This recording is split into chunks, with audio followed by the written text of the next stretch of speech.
অভিলেখৰ জোৱাৰ তুলিছে শুভমন গিলে।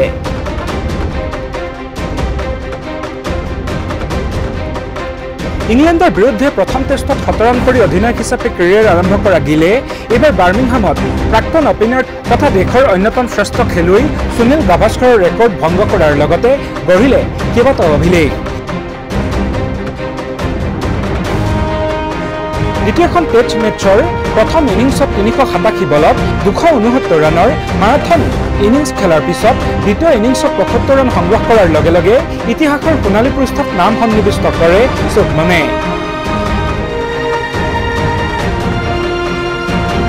দৰাচলতে মেন ইন ব্লুৰ হৈ ক্ৰিকেটৰ আটাইতকৈ দীঘলীয়া ফৰ্মেটৰ এখন মেচত সৰ্বাধিক ৰান সংগ্ৰহ কৰা খেলুৱৈ হিচাপে পৰিগণিত হয় শুভমন।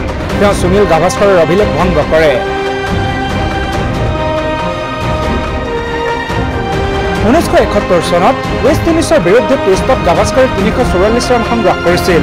প্ৰথম ইনিংছত গাভাস্কৰে ১২৪ ৰান সংগ্ৰহ কৰাৰ বিপৰীতে দ্বিতীয় ইনিংছত ২২০ ৰান সংগ্ৰহ কৰিছিল।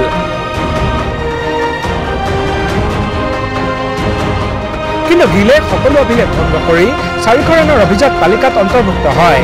এনে কৰা বিশ্বৰ পঞ্চম খেলুৱৈ গিল। অৱশ্যে সামগ্ৰিকভাৱে টেষ্টত সৰ্বাধিক ৰান সংগ্ৰহ কৰা ইংলেণ্ডৰ প্ৰাক্তন অধিনায়ক গ্ৰেহাম ব্ৰুচৰ অভিলেখ ভংগ কৰাত বিফল হয় শুভমন।